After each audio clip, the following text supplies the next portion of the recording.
ప్రభుత్వం ప్రజలకు సంబంధించి ఏదైనా పొరపాట్లు చేసుంటే ప్రజాస్వామికంగా రాజకీయ పార్టీగా ప్రధాన ప్రతిపక్ష పార్టీగా గత 2 సంవత్సరాల నుంచి కూడా అనేక సందర్భాల్లో శాసనసభలో బయట తెలంగాణ ప్రభుత్వ కార్యక్రమాలకు మద్దతు ఇవ్వండి, లేకపోతే మాకు సలహా సూచనలు ఇవ్వండి, ప్రధాన ప్రతిపక్ష బాధ్యత నిర్వహించమని మేమే అనేక సందర్భాల్లో కోరినాం. కానీ స్ట్రగుల్ ఫర్ ఎగ్జిస్టెన్సీ ఉనికిని కాపాడుకోవడానికి మీరు రాగానే తోలు తీస్తామంటే ఇక్కడ మేము ఇప్పి తోలు చూపెట్టి మీకు ఇవ్వడానికి సిద్ధంగా లేం. మేం తప్పకుండా మా ప్రభుత్వం ప్రజలకు అనుగుణంగా ప్రజా ఆలోచనకు అనుగుణంగా ప్రజా పాలన పేరు మీద ప్రభుత్వాన్ని కొనసాగిస్తా ఉన్నాం. ఎవరు వాడితే ఏది వాడితే అది మాట్లాడితే చూస్తూ ఊరుకోవడానికి లేం. బరాబర్గా ప్రజలకు జవాబుదారి చెప్తాం. ప్రజలు తోలు తీస్తే బరాబర్ పొరపాటు చేస్తే దానికి అంగీకరిస్తాం. తోలు తీసే హక్కు ప్రజాస్వామ్యంలో ప్రజలకు మాత్రమే ఉంది. ఆల్రెడీ 10 సంవత్సరాలు పరిపాలించిన మిమ్మల్ని తోలు వీగితే ఎమ్మెల్సీ ఎలక్షన్ల, ఎంపీ ఎలక్షన్ల, సర్పంచ్ ఎలక్షన్ల, ఉప ఎన్నికల్లో మళ్ళా తోలు కూడా మొలవకుండా వీగుతానే ఉన్నారు. మీరు మమ్మల్ని తోలు వీగుతా అంటారు. కాబట్టి డెమోక్రటిక్ సిస్టంలా ఇది పాకిస్తాన్ కాదు, బంగ్లాదేశ్ కాదు. నవాజ్ షరీఫ్నో, ఇమ్రాన్ ఖాన్నో, షేక్ హసీనానో జైలు వేసి మరణ శిక్షలు విధించేటువంటి విధానం కాదు మనది. ప్రజలే న్యాయ నిర్ణేతలు. ఇటువంటి దగ్గర కూడా వచ్చి మీరు ఏది పడితే అది మాట్లాడి 2-3 సంవత్సరాల తర్వాత మన ఊర్లలో చూస్తాం. ఆ సినిమాలో చెప్పారు, పిల్ల చూసారు చుట్టూ మొత్తం గలగల జనం, ఫుల్ జనం ఉంటుంది, గలగల పైసల చప్పుడు ఉంటుంది, ఒక్క ఈగ కూడా శరీరం మీద ఆడనియారని ఒక సామెత ఏదో చూసిన ఆ సినిమాలో ఏదో అది ఏదో సినిమాలో చూసినా అట్లా రాగానే ప్రజలను ఆకర్షించుకోవడానికి అబ్బో మళ్ళీ వచ్చిండు తోలు తీసుకురాట అంటే ఏమన్నా మేము పూర్తిగా it's democracy, the beauty of democracy. మేము డెమోక్రసీలో ప్రతిపక్ష బాధ్యత గల నాయకుడికి గౌరవం ఇచ్చి శాసనసభకు రమ్మంటున్నాం. శాసనసభలో నిన్న కూడా గౌరవ ముఖ్యమంత్రి గారు చెప్పారు. స్పీకర్ గారు కూడా ఎక్కడ కూడా పెద్ద ఆయనకు గౌరవం తగ్గకుండా ఉండే విధంగా శాసనసభ నడుపుదాం. ఎవరైనా అటువంటి మాటలు మాట్లాడితే కూడా క్రమశిక్షణ చర్యలు తీసుకునే విధంగా సభ నడుపుకుంటే ప్రధానంగా తీసుకొని పోదాం. ప్రజలు గమనిస్తారు.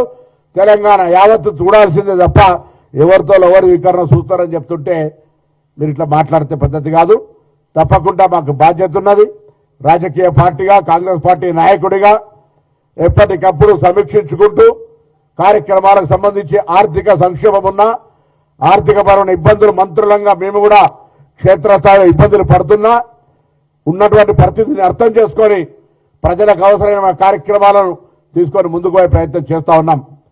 మీ వల్ల కొన్ని అంశాల్లో హాస్టళ్ల కిరాయిలు కట్టకపోతే తాళాలేసే పరిస్థితి నుంచి, పాత బకాయి మెచ్చార్జీలు కట్టకపోతే కట్టుకుంటూ వస్తూ, మేము గురుకులాలు ఓపెన్ చేసినటువంటి 300 గురుకులాలు ఉంటే 327 మహాత్మా జ్యోతి పాపలు ఉంటే 300 స్కూళ్లు కిరాయి బంగ్లాలలో, పౌల్ట్రీ ఫారాలలో ఎక్కడ పెడితే అక్కడ పెట్టిర్రు.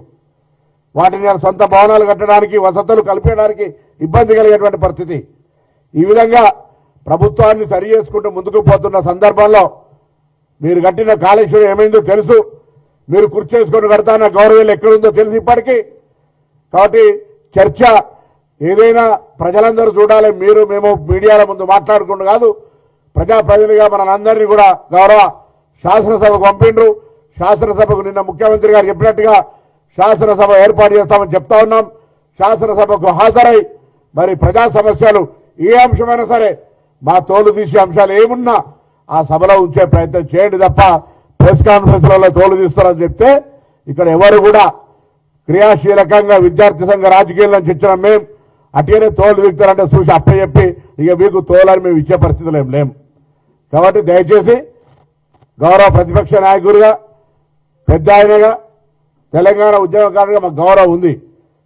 తెలంగాణ ప్రజాస్వామ్యం, తెలంగాణ అభివృద్ధి, భారతీయ జనతా పార్టీ వివక్ష గొంతు ఏకమై తెలంగాణ నినాదంగా మనం కేంద్రం మీద ఒత్తిడి తెచ్చే అంశం కొరకు ప్రెస్ కాన్ఫరెన్స్ ఉంటుంది అనుకున్నాం. తాన తందాన అన్నట్టుగా మీరు ఇటు మాట్లాడితే సందేట్లో సడన్ ఇయ్యలేక కిషన్ రెడ్డి ఒక లెటర్ రాస్తాడు. అది తెలుగులో సోనియా గాంధీ గారికి తెలియస్తుందా? కేంద్ర మంత్రి అరే రాయి, నువ్వేం రాయి, 12 ఏళ్ళు పరిపాలించినావు, హైదరాబాద్ మంత్రివి, lakes and rock city Hyderabad, tourism మంత్రి 5 ఏళ్ళు ఏం చేసినావు చెప్పు. ఇప్పుడు 5 ఏళ్ల నుంచి మొత్తం 12 ఏళ్ళ మీ ప్రభుత్వం వచ్చి సంవత్సరాలు 2 కోట్ల ఉద్యోగాలు ఇతరులు ఇచ్చిందా? మీ మేనిఫెస్టో గురించి మాట్లాడండి.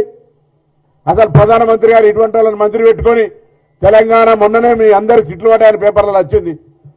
సర్పంచ్ ఎలక్షన్లలో ఓట్లు దాకా మీ ప్రజలు మిమ్మల్ని కొడితే కూడా ఇంకా మీకు కనీసం ఆ జ్ఞానం రాకపోయే. ఏదో ఒక లెటర్ కాంగ్రెస్ పార్టీ తరఫున ప్రశ్నించినట్టు రాయాలి. అటు కేసీఆర్ గారికి అప్రిషియేషన్ తీసుకోవాలి. అన్న నువ్వు కూడా తిట్టినావు, నేను కూడా కాంగ్రెస్ తిట్టినాను, ఇద్దరు రాత్రి ఫోన్ చేసి మాట్లాడుకోవాలా? కాబట్టి దయచేసి వీలైతే చేతనైతే కేంద్రం నుంచి నిధులు తీసుకురండి. లేదా రాబోయే కాలంలో తెలంగాణ బీజేపీ ఆఫీస్ తాళమేసే పరిస్థితి వస్తుంది. కేంద్రం వివక్ష చూపిస్తా ఉంది. తెలంగాణ ప్రజలు గమనిస్తూ ఆంధ్రప్రదేశ్కు పక్కకు ఏ విధంగా భారతీయ జనతా పార్టీ కేంద్ర ప్రభుత్వం సహకారం వస్తూ ఉంది. కేంద్ర మంత్రులు వచ్చి ఏ విధంగా పథకాలు వేల కోట్లు లక్షల కోట్లు ప్రకటిస్తా ఉన్నారు.